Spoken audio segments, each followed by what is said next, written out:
The Road to Paris. And in chapter 10, we saw that Paris found uh, a friend, hopefully, in her classmate Ashley. And now we're in chapter 11, Nat King Cole. Paris didn't feel lucky when she had to do homework that afternoon, especially math. She groaned her way through it, though, one problem at a time. She was starting on the last subtraction when she was interrupted by Nat King Cole. Music floated up from the living room. The song seemed familiar, and Paris strained to make out the words. If I ever should leave you, it wouldn't be in summer. Paris smiled. It was one of her birth mother's favorite songs. Whenever it came on over the radio, Viola would drop what she was doing and dance to it. One night during dinner, Paris was about 4 or 5 years old. That song came on, and Viola jumped up from the table and started dancing. She invited Paris to join her. Come on, sugar, she said, dance with mommy. Paris had giggled, then let her mother drag her out onto the floor. The two of them danced from one end of the small kitchen to the other, while Malcolm laughed. Y'all look silly, he said, but Paris could tell from the brightness in his voice that Malcolm was enjoying the dance as much as she was. The music was slow and easy, and Paris didn't have to worry about tripping over her feet or getting dizzy enough to bump into things, so after a while, she closed her eyes and let her mother dance her around blind. It wasn't the least bit scary, though, because back then, her mother was somebody Paris could trust, somebody she could hold on to. For a moment, Paris was lost in the memory of it, the memory of her mother, and the music, and the dance. But that was a long time ago. Paris shook off the memory. The song was just a song now, and the words of the chorus were a big fat lie. The singer promised to never leave, but somehow Paris's mother had managed to find a way to leave her. Paris went back to her math problem. She might not like numbers, but at least she could count on them to stay the same, no matter what. Well, we're at the end of chapter 11, and just like Paris, sometimes our memories are a mixture of good and bad. But we hope that she will be able to get new memories along our journey, good ones. So join me next time for chapter 12 of The Road to Paris. We are reading The Road to Paris, chapter 12, 99 Bottles of Beer. The first week at Claremont Elementary felt like a test. When Paris woke up on Saturday morning, she took a deep breath because she knew she had passed it. Or was it Claremont that had passed her test? Either way, Paris found herself thinking maybe this place would be all right. She couldn't help missing Malcolm, of course, but at least she felt a little less alone now. She had a friend. Plus David and Jordan weren't half bad. David had looked out for her from the day he discovered why she was afraid of the dark. As for Jordan, it was kind of fun to have a little brother. She liked it when he needed her to help tie his shoes or make sure his shirt was buttoned up right. She hadn't made up her mind about Arletta yet, but Mr. and Mrs. Lincoln seemed okay. That afternoon, Mr. Lincoln made an announcement. We're having a cookout. Last one of the season. Who's with me? Me, said Jordan. Real, said Arletta, smacking her lips. Burgers, said Jordan. If you're going to work the grill, James, I need to pick up a few things at the market. Paris, you and Arletta start working on the potato salad while I'm gone. Arletta knows what to do. Boys, you set the table. David hunted in the kitchen cabinets for the checkered tablecloth while Jordan counted out the silverware. Arletta put on a pot of potatoes to boil. What can I do? Asked Paris. Arletta went to the refrigerator and pulled out a bunch of celery. You can chop this up, she said, and try not to cut your fingers. I don't like blood in my potato salad. That made David laugh. Was I talking to you? Snapped Arletta. David stuck his tongue out at her and continued setting the table. Parrish chopped the celery as evenly as she could, all the while wondering why Arletta didn't like her. Chop these too, ordered Arletta, handing Parrish a pair of green peppers.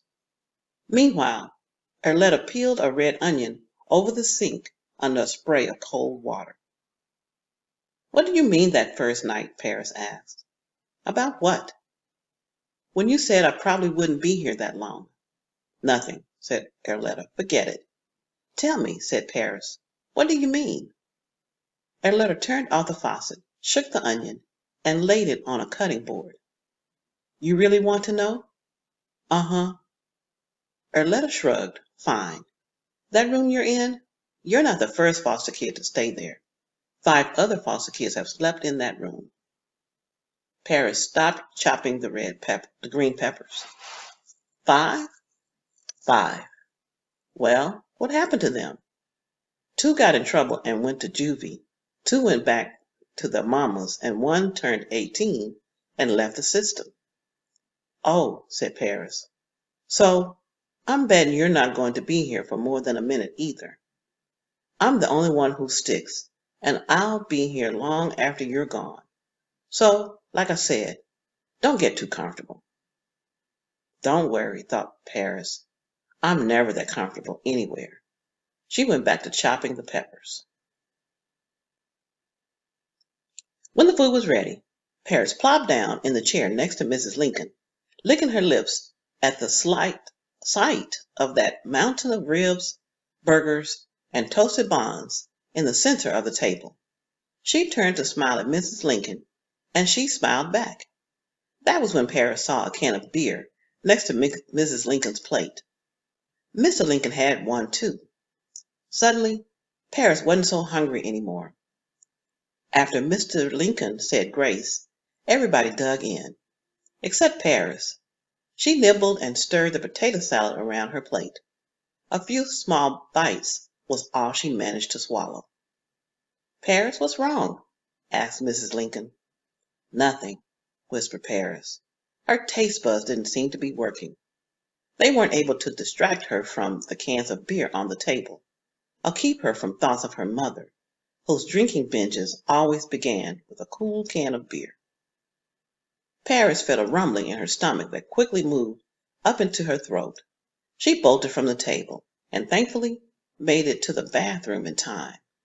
She hung her head over the toilet bowl and threw up until all that was left in her belly was air.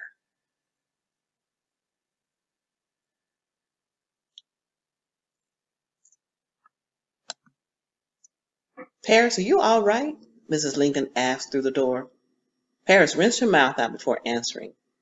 I'm okay. Mrs. Lincoln cracked open the door to see for herself. I'll make you some tea and toast, she said.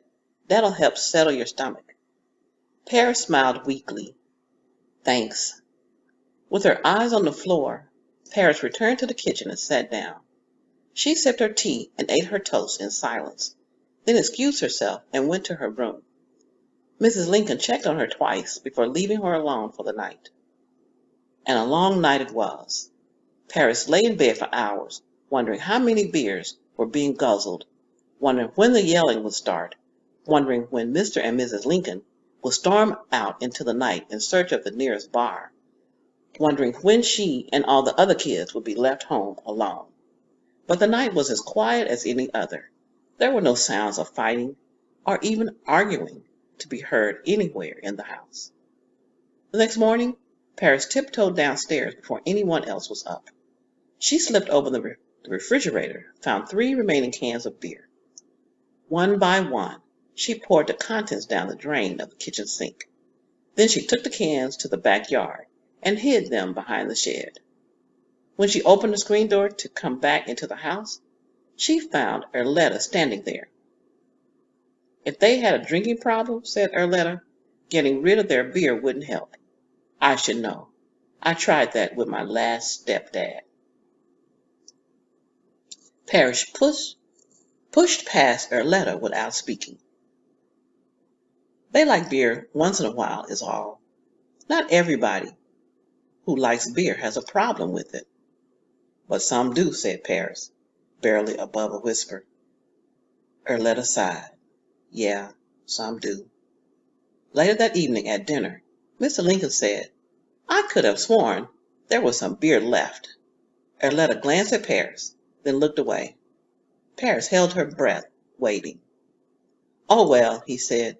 Guess we drank more than I thought. It was good, though. Nothing like a frosty beer with ribs or burgers straight off the grill.